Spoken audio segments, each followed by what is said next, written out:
কি ব্যাপার, ও মোটরসাইকেল তুই হাইটে আছে? এই আমি কি স্বপ্ন দেখতাছি নাকি? আরে আর কইস না, দেশ যে মিলে সিগারেট শুরু হইছে। আরে বেটা, এটা সিগারেট না, সিন্ডিকেট। তুরি ভুল হয়ে গেছে, সিন্ডিকেট সিন্ডিকেট।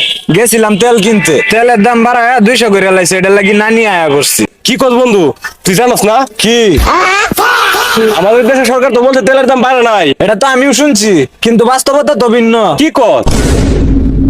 তাহলে ভোক্তা অধিদপ্তরে জানা। ভোক্তা অধিদপ্তর? হ্যাঁ, ভোক্তা অধিদপ্তর বলছে পাম্পে তেল মজুত রাখলে এবং দাম বেশি নিলে অথবা তেল টাকা সত্ত্বেও তেল না দিলে 25% জরিমানার টাকা আপনার পকেটে।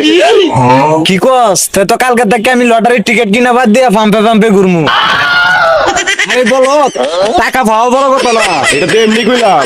বড় কথা হইলো তোর মতো সচেতন নাগরিক এই সিন্ডিকেট না কি জানি কইছিলি, সিগারেট সিগারেট, এই সিগারেট ভাঙতে পারে। বাইগান। হ্যাঁ, এটাই বাস্তব। 16121 এই নাম্বারে কল দিন, সিন্ডিকেট ঢুকে দিন।